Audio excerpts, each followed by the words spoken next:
ఈ ఇక్కడికి వచ్చేసి వారికి ఘనమైన నివాళులు అర్పించినటువంటి బలిజ బంధువులందరికీ, మీడియా మిత్రులకు మరియు రాజకీయ నాయకులకు అందరికీ పేరు పేరున నమస్కారాలు తెలుపుకుంటున్నాను. తెలుగు తేలయన్న దేశంబు తెలుగేను, నే తెలుగు వల్లకుండ తెలుగు కండ, ఎల్ల నృపులు కొలువ ఎరుగవే బాసాడి, దేశ భాషలందు తెలుగు లెస్స అని అముక్త మాల్యదలో స్వీయ రచన.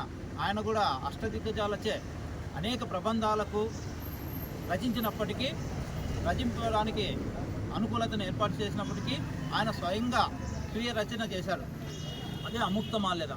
ఆ అముక్త మాల్యదలో దేశ భాషలందు తెలుగు లెస్స అని, తెలుగు మన ఆంధ్రుల యొక్క అమ్మ భాష, తెలుగు భాషను అంతగా పొగిడినటువంటి చక్రవర్తి, రాజులకే రాజాదు, దక్షిణ భారతదేశాన్ని ఏకచక్రాధిపత్యం కింద ఏలినటువంటి చక్రవర్తి, ఆయన యొక్క విగ్రహాన్ని త్వరలోనే మనం గ్రాండ్గా ఊరి ముందర ఆభరణంగా మనము కదిరి పట్టణానికి ఆవిష్కరించుకుంటున్నాం. ఆ కార్యక్రమాన్ని మన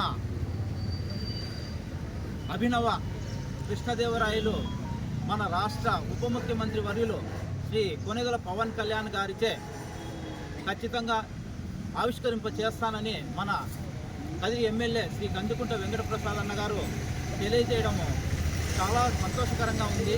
ఇది ప్రతి బలిజ కులస్తుడు ఎంతో సగర్వంగా తలెత్తుకుని చెప్పుకోగలగడానికి ఒక అవకాశంగా భావించాలని కోరుతున్నాం. అలాగనే రాబోయే కాలంలో, భావి భవిష్యత్తులో మన అభినవ చక్రవర్తి కృష్ణదేవరాయలైనటువంటి పవన్ కళ్యాణ్ గారు ముఖ్యమంత్రి పదవిని కూడా అధిరోహించాలని ప్రతి బలిజ కులస్తుడు, అంతేకాకుండా 50 మంది ఎవరైతే రాజకీయాల్లో కుళ్ళు కుతంత్రాలు ఇలాంటివి లేకుండా ప్రజలకు నిజమైనటువంటి సేవలు అందించాలనేటటువంటి ఆ ఉద్దేశాలతో ఉన్నారో అలాంటి వ్యక్తులందరినీ పైకి తీసుకొని